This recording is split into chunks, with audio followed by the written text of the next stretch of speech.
व्यंकटेश्वरा अग्निवीर सशस्त्र सेना भरतीपूर्व व नव उद्योग प्रशिक्षण केंद्राचे उद्घाटन 2 जून रोजी व्यंकटेश्वरा फार्म वेलफेअर फाउंडेशन आणि Venkateshwara cooperative power and agro processing limited यांच्या संयुक्त विद्यमाने व्यंकटेश्वरा अग्निवीर सशस्त्र सेना भरतीपूर्व व नव उद्योग प्रशिक्षण केंद्र अजंग या उपक्रमाचे उद्घाटन 2 जून रोजी सकाळी 10:30 वाजता नाशिक जिल्ह्यातील मालेगाव येथील व्यंकटेश्वरा ॲग्रो फार्म अजंग येथे होणार आहे। नाशिक येथील कैलास मठ अध्यक्ष परमपूज्य 1008 महामंडलेश्वर स्वामी संविधानंद सरस्वतीजी, माजी राज्यसभा सदस्य पद्मश्री डॉक्टर विकास महात्मे, अन्न व औषध प्रशासन मंत्री महाराष्ट्र राज्य नरहरी झिरवाळ, विशेष पोलीस महानिरीक्षक डॉक्टर प्रतापराव दिघावकर यांचीही उपस्थिती लाभणार आहे।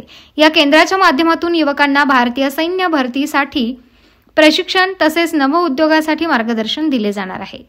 Venkateshwara cooperative power and agro processing लिमिटेडचे चेअरमन तथा व्यवस्थापकीय अध्यक्ष डॉक्टर शिवाजीराव डोळे तसेच वेलफेअर फाउंडेशनच्या अध्यक्षा मुक्ता डोळे यांच्या नेतृत्वाखाली राबवण्यात येत असून ते या प्रकल्पाचे चेअरमन व व्यवस्थापकीय अध्यक्ष आहेत। कार्यक्रमासाठी निमंत्रक म्हणून व्यंकटेश्वरा परिवार कार्यरत असून नाशिक जिल्ह्यातील युवकांसाठी ही सुवर्ण संधी ठरणार आहे। नाशिक BBS न्यूज चॅनल संचालक भरत गोसावी। नाशिक महानगरपालिकेच्या सार्वजनिक आरोग्य विभागात